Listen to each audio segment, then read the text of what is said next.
Wasal iż-żmien li nirrevedu l-mod li bih jinħatar l-Speaker.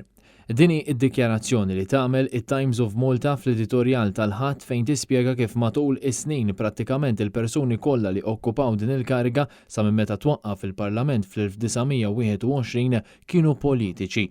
Bit-Times tisħaq li wara 9 snin fit-tmum u minħabba kritika ġustifikata l mod kif kienu trattati ċertu kontroversi wasal iż-żmien għall-bidla għaliex kif inhi din il-leġislatura l-ġdida bdiet fuq siq ħażina, jgħid l-editur. Il-gazzetti tal-ħadd kienu dominati minn dak kollu li ġara fil-Parlament is-Sibt kif ingħatat bidu għall-14 leġislatura bit-Times of Malta tajt li l-Parlament fejn jidħlu impjegati u kundizzjonijiet tax-xogħol għamel qabża fl-aħħar snin. L-editur stqar li l-Parlament għandu rwol kruċjali li jżomm taħt il-lenti l-ħidma tal-Gvern, għalkemm fil-verità l-Speaker tal-Kamra m'għandux is-sigurtà li jżomm postu għal tul ta' żmien. It-Times tal-ħadd fakret kif il-Partit Nazzjonalista xtaq li l-Speaker ikun persuna indipendenti u imparzjali, jiġifieri persuna li ma kellu ebda konnessjoni ma' partit jew ieħor.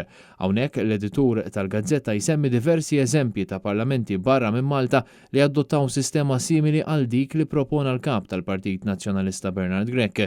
Fl-editorjal tal-ħadd, it-Times se tispjega l-limitazzjonijiet li għandu l-persuna li jokkupa l-kariga ta' Speaker f'pajjiżna fejn jissemma fost l-oħrajn li apart il-casting vote il-President tal-Kamra ma jista' qatt jivvota.